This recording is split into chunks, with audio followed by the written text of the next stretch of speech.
This is Out Loud and Laughing. What's up, Chosen fam? Welcome back. We're so hyped for today's episode because today we're welcoming back a true member of the family. We're sitting down with David Morgenstern, the creative powerhouse behind Gaddies. If you haven't seen his dad swag yet, he's basically redefined what family values look like for queer parents in the 2020s. David is all about heart, intention, and building a community where we actually see ourselves represented. David, it's so good to have you back. How are you? I'm great. Brian knows I love being a returning guest star, and so it's an honor to be here again. Loves to be a third and loves to return. We are honored. That is for sure. We are for sure. I How know are we you have a doing? lot to, yeah. How are you doing? We have a lot to catch up on. How are you though? We're good. We're Good. navigating cold, flu, everything that comes with daycare, and post-holiday, all the things. But we're in late February. We're on the other side. We are ready to champion summer. It's basically here. It is true. I had so many of my children, and I include Adam, were sick during the holidays, and people were like, "Well, that sucked." And I was like, "Yeah, but it's better than having them sick while I have to go to work. I'd rather at least we had to be home because if not, navigating schedules when, it's just shit." So I'm sorry you're feeling And like crap, and but being sick when school was already closed feels like a win. yeah, Sure, like, oh, exactly. that's money that I'm burning that is not actually being used. Yeah. And then they get sent home for like 48 hours. Also, we're dealing with so I think the most important person in a parent's life is the babysitter. And Mm, if you live close to family, right, and blessed to have that, for us, we've had this amazing high school babysitter who is graduating high school and they're going to college very far away. And it's 7 months away, but I'm already mentally preparing myself for having to find a new one. And it's sad. So we've been trying to get it in while we have. get That's it in. real. That's real. Mhm. Get it in. Get it. 7 months. We're not size queens or anything, but Ugh. All right, well, David, let's get into it and talk about all the things that you're up to. Update since we last spoke. Gaddies was still kind of finding its wings when we first spoke. You had just kind of launched the platform. For anyone who hasn't checked it out, heygaddies.com. Now we're seeing your gear everywhere, like even with shirts saying things like dad, daddy, and papa. And it's interesting because in the queer community, those words, especially daddy, as we will talk about, carry so many different layers of meaning depending on who you're talking to. So, was there a specific moment when you realized you wanted to kind of reclaim those titles for the nursery instead of just the nightclub? Because dad's told me to, right? As you're building a brand, the consumer decides and you go in with insights and talking to all these dads. But once you're live in the marketplace, like I have been for the last couple months, people are not shy about their opinions and they'll tell you exactly what they want to wear. And being a small, nimble company, I can do that. I think it's even interesting the word "gaddy." I wasn't sure like what other gays are going to use it, and are people that are called daddy want to be called gaddy in that way, and how do you navigate that? But I think just the pure points of daddy, but different kind, and you get lots of notes from people of I have to write daddy, the humankind, and in profiles on the apps or whatever it might look like. But being very honest about it, being very open, and being unapologetic. that's awesome because since the last time we spoke, I also remember it's gone from this idea. You were launching a campaign at the time, and now it's like full-blown movement. So, and you were also just talking about like how it's this consumer forward piece where people come to you, right? So is there a specific story or a DM that you received from a gay dad that's made you realize that this brand was doing something much deeper than just selling t-shirts? Totally. So a moment that was really powerful was I got a DM from these two dads who were in the airport. They were wearing their Gaddies hats, and they said this gentleman who was a generation above them approached them, and they were like, "Ah, what's going on?" And he said, "Gaddies, does that mean gay daddies?" And they said, "Yes."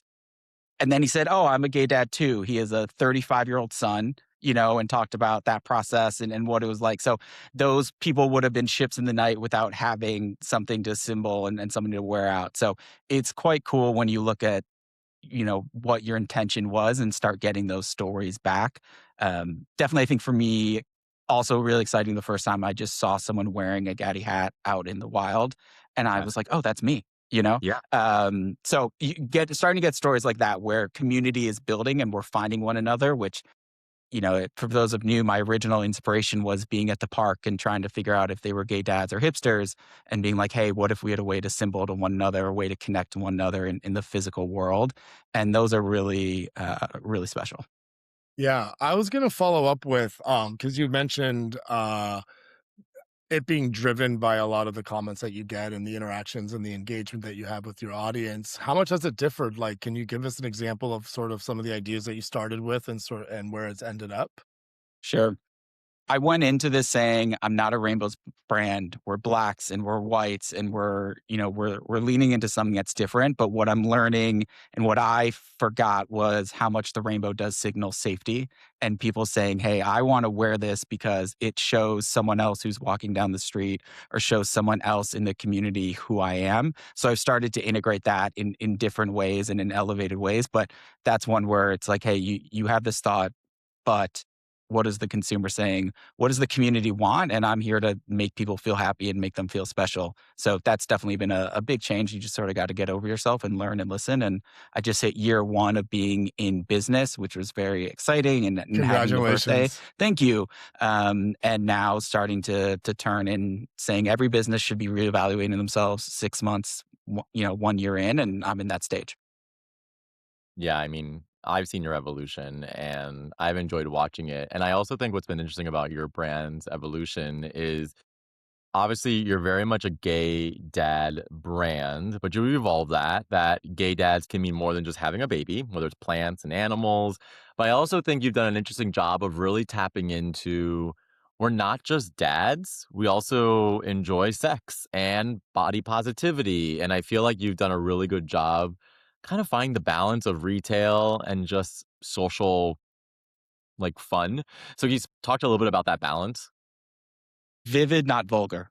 There, That's the that is the that's my internal definition, internal guide of like, hey, who do I want to be?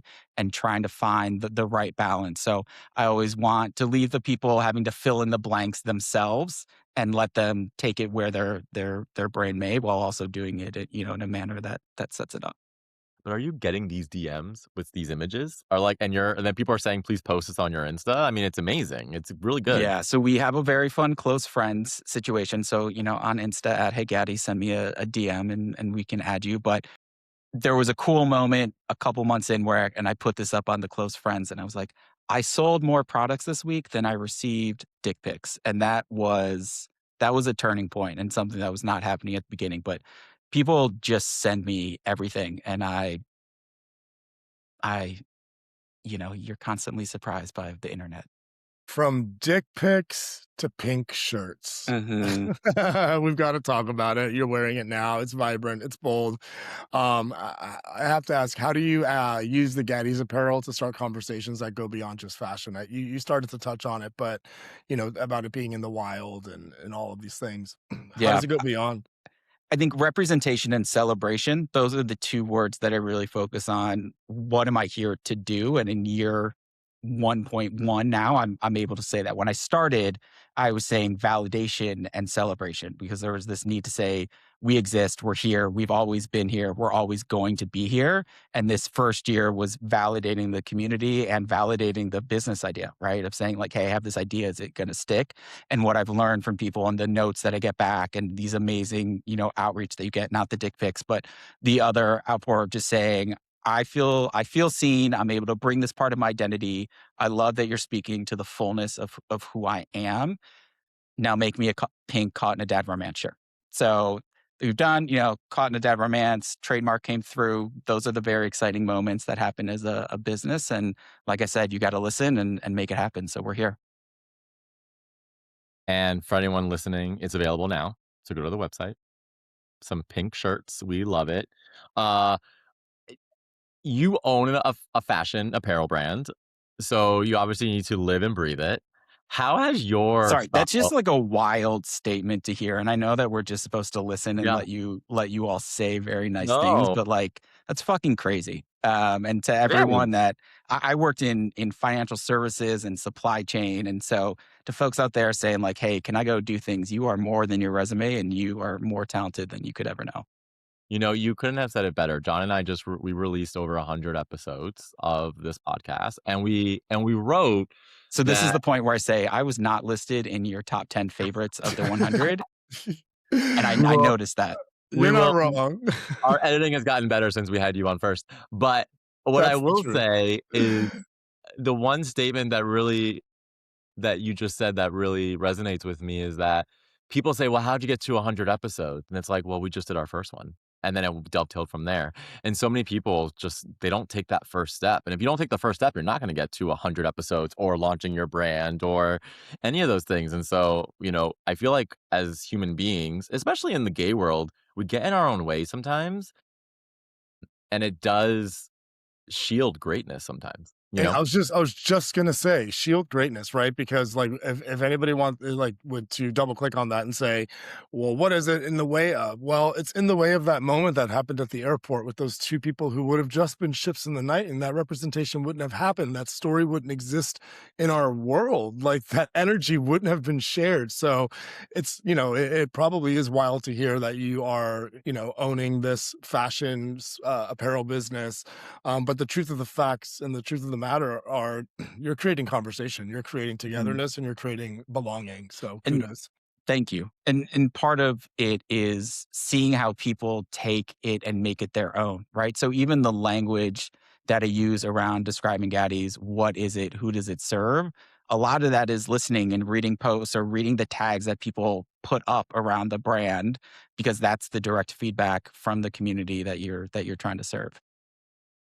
Which goes back to my original question about your own style, like your dad swag. Like, how has that changed since you started this journey? Are you in Gaddy's gear all the time? Do you find it to be just a part of your wardrobe, or is this your new wardrobe? I'm a pretty intentional person and I like boundaries. So I have learned that I have very branded and not branded moments. And that is really important for me to say, I am more than this brand, right? Even myself, I struggle with that right now of, hey, I've built this company that's based on my identity. How do you not get totally wrapped up in solely defining yourself on daily sales or Instagram followers when it's something when you've, sort of poured your heart into it. So I have my clothes for when I need to go have a moment, and then I have my clothes for when I say, Rafi, I'm gonna not think about business. I love my husband is Raphael, and I love leaving my phone whenever I can at home, which annoys him to no extent because that means if the babysitter has to contact us or something, I'm like, I don't have a responsibility. So phone is at home, Gaddy's is at home, and I get to go just be David, which is can be really challenging to not lose yourself in something like this. And I know, you guys are figuring that out too. I mean, it's so important for people listening to your story for the first time. You mentioned your husband, Rafi, which does not rhyme with coffee. Um, Of course, and Everyone is wrong. everyone is wrong. And, you also have an amazing son, Simon, which you know, through adoption. So when you look at your, like, apparel brand, obviously it's personal, right? Like, it's more than just clothes to you, but do you see it as more of a uniform now for the new kind of modern family? Like, how do you when you look through the lens of your own family through the brand, how do you visualize your company? Clothes are power, and clothes, that sort of expression of who you are to the world is meant to let you be who you wanna be in that moment, right? So, one day I wanna wear a really butch outfit, the next day I wanna be much more feminine, and this can be versatile pieces that people can wear up or wear down depending on who they are. Um, but then also have that constant, right? So I think like our Gaddy hat, which is among our top sellers, people wear that to everything because they just like the simplicity of it. They like the way it look. It's a little more downtown. It's a little more uptown. I know those are opposite things. New Yorkers don't come for me. Uh, and then very explicit of saying like, hey, so another one amazing DM that I got was from someone who said, I'm the only queer dad at my school. And I wear your stuff every time I go to school events because it lets me feel seen. It lets me feel connected in a way where I felt very lonely before. Mm, And that's fucking crazy to have it's someone like amazing. write to you to say that that's a thing, right? So in the really hard days and the struggle, and there are lots of them, you try to come back to that, and it's neat to be vocalizing that a little bit because I don't know that I share that with others or do the best job of sharing it with myself even because it's just go go go. Yeah, it's really important to stop and remember those vulnerable moments because I feel like those tender spots are sort of where the feelings are. And we talk a Yeah. lot about feelings on this show. We talk a lot about radical honesty. As a gay dad in the public eye, how do you balance the perfect family image on Instagram with the messy, beautiful truth of actually raising kids? Because that's a balance. That's work. I don't. So speaking of boundaries, like I've had to put up boundaries of I don't want to share that much about my family, and it's probably to the detriment of the business, right? If you're a founder-led business, the reality is people wanna believe in you and they wanna know who you are, and I just haven't been able to get there is the very honest answer. I share some of it, and I think people that know me can see the pain in my face that is there. But I think I do a better job of it than I give myself credit for because people say I think among the coolest notes that you get are just these just feel like people on your page, and I feel connected to them, and I feel like I could be there, and I'm like, "Great, you should be. Let's talk about it." But some of that elimination of the facade and the messiness. Do you find that, like, through the work that you've done through Hey Gaddies, that you yourself have become a better parent? Or has it changed your parenting, I guess, like, just the way that you view yourself or you know what I'm trying to ask? Mhm. Yeah. I've become much more intentional as a parent because I've Mm. had to become much more intentional with my time of signifying this is when I am Gaddies, this is when I am daddy and this is when I am David. I worked in large corporations beforehand and it was very easy to say, great work, you get me for these hours and then I'm on PTO or then whatever. There's none of that when you start your own company. And those first couple months were really overwhelming and quite difficult. And I was not the father that I wanted to be for a while.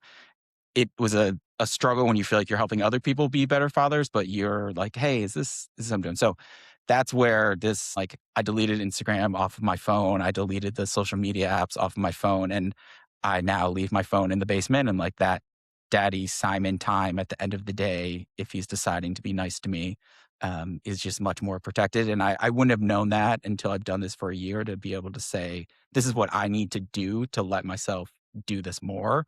It may not look like someone would write it up in a business case scenario or say, "This is optimizing your growth," but it's the reality of who I am and how I'm choosing to live. You've been in the market for over a year now. Mhm. What's been one of the hardest things you've had to deal with doing this? That I am not right about everything, and the vision that I want to have is not what people like, going back to sort of the rainbows thing, right? Of like, "Okay, girl, you could say you're not gonna do rainbows, and then you could just not be a thing," right? So, I think there's that one piece of it.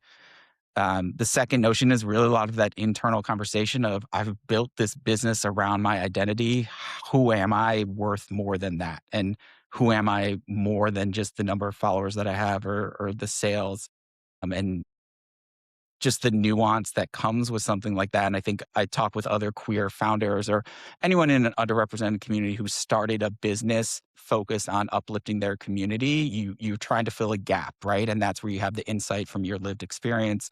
That's where you have the knowledge of what is needed. But it then also becomes this enormously intense, overwhelming element where you feel like you have to be doing it 24/7 or it's not living up to what it could be. And what has surprised you the most? Trusting my own ideas is working and self-confidence can be a thing. That's huge. Mhm. I mean, sometimes you have to go with your gut. Yeah, and I always was very much a in the background person because I didn't believe in my own voice or I didn't believe in what I had to say was worthwhile, and this has pushed me to needing to do that in new and different ways. I mean, couldn't have said it better from a power top, you know? Is that self-proclaimed, bro? I don't know. I don't you heard it here first at Out Loud and Laughing, I guess. I'm just kidding. We'll get to those questions later. Um, but I guess before we move into like our other segment, what's next for Gaddies and what can people expect from your brand? Yeah, I think the community aspect of figuring out how do we start showing up IRL in real life, and we've had people who sort of volunteered to be ambassadors in cities. I think to your point of what's been so hard is reminding people of right now it's a one person company, right? And you are trying to do all of these things. And I've tried to be very intentional even in putting out of like, I'm not Amazon. Your product is not going to show up in 2 days, right? I'm not Amazon. I don't have a customer service. I am the customer service. But even in that, being vulnerable with people and, if there's a shipping error, saying like, hey, this is going to be running late and being surprised by the joy and sort of the leeway that people can provide back. And actually, as a 1 year anniversary present to myself, I bought myself an item I'd really been looking forward to. And then this big giant company sent me the wrong one. And it made me feel so good because I was like, even giant conglomerates mess up sometimes. And so giving yourself that permission to mess up and then try to make it better and speak to it directly. I love that. So now we're gonna segue to our game, which is new to you, but John and I and just brought this on with all of our guests. We have a new game. We're calling it This or That, the Gaddies edition. It's time for another round of This or That, the unhinged get to know you game. Basically, we ask you two different things. You pick your answer. Feel free to tell us why. We actually prefer details. It makes it more fun for John and I. I'll let John go first. Are you hosting the play date or are you going to go to somebody else's house? Travel only because then I can leave when I want to. BYOP, figure that one out. All right. Are we scruff or no scruff? I am defined by scruff. And I think I grew a beard in my early 20s and like a lot of people maybe grew it out of a lack of self-confidence. And I was like, hey, I don't love the way my face looks. So I'm going to grow a beard and this is going to be a little bit of my shield. And now I love it. So it's not going away.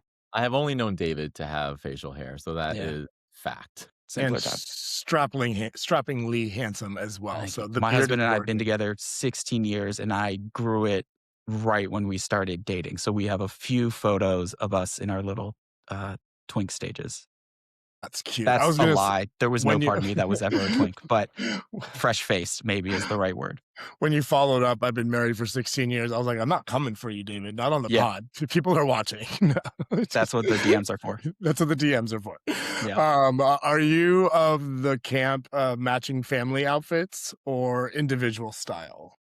Individual style. Unless you're purchasing a matching outfit for you and your family at heygaddies.com. That I'm here for. So background on this question. But part of that is my husband and I are completely different people. And so there's no way that he is preppy, button down, stays in his work clothes as long as he can. And I am not. So, there's no world that we could ever probably agree on what we were going to wear. And our child is going to do whatever they want anyways. Love that. So a little background on this question is David and I met at a year that was, but we met playing softball, gay softball. So David, are you pitching or catching in the softball game? I'm just glad to be in the game. Yeah. I'm just glad I got a ticket. I'm just glad I got a ticket and they're going to put me where they need to put me, but I will not be playing catcher. Yeah. My knees are old. And I see people playing catcher without a face mask and I'm like, messy. It's very messy. It's just, I can't do it. But I'm also not pitching in actual softball. Absolutely not. Like, I'm not having my balls float in my face moment. I'm playing shortstop. Okay. That's what I'm doing. I'm a side too, David. I get it. I'm just joking. Chest guy or butt guy? Now we're really driving into this. Let's see what we got. For myself or on others? Sure. Well, I think that my chest hair has become my best sales asset, so I'll go with chest. Chest guy all the way. Mm-hmm. Are you, after a long day, shower or bath? Bath and then shower. So bath to let go of the vibes and then shower to clean everything off. Okay. You bring a little bit of Portland, a little bit of Cleveland. What do you prefer? Is it or is it and? Is it in you? I think it's always there, right? So Cleveland will always be a part of me. I've lived in 7 states, 5 countries, and you take a little bit with you at all times. But if you ask me where home is, it's still Cleveland. Although I did get an Oregon driver's license Because you had to. because I had to. Yeah. My therapist made a lot of money off that one. I was like, "Who am I? My identity. I'm not an Oregonian." He was like, "All right, I need you to I agree. pull it together." Okay. Are you a morning guy or a night guy? Mornings, in part because I take care of my child in the mornings. Yeah. Same. I'm like a great 3 PM to 7 PM friend. I think that's part of getting older. I'm not the let's go out till 4 in the morning friend. Like, that's just not who I am, or even like the going out till 2 in the morning. And I think living in New York City in your early 20s or just being in your 20s, right? It's all about all these things. And now I'm like, I'm hilarious between the hours of 3 and 7. That Adam is when always you says can best take advantage of me. Adam always says my best hours are between 10 and 2. And I'm like, oh, so the times of the day I don't see you. He's like, yeah. Yeah. That's awesome. David, from all of the traction gaining over there at Hey Gaddies, go visit our family. I mean, well, I was just gonna say our friend, but you're practically family. Go visit him on Instagram at Hey Gaddies. Go see all the amazing apparel at heygaddies.com. Where else? Where else can we find you? Are there any other secret places you're hidden online to go grab that pink Or shirt back rooms. or back Yeah. rooms, the eagle? Just look for the chest hair and then you'll find a way. Ugh. Well, David, thank you for being our chosen family once again. We love Yeah. you. Coming Thanks on. for having us. Love you guys. This was Out Loud and Laughing. We're available everywhere you get your podcasts. Spotify, Apple, YouTube, iHeart, or wherever.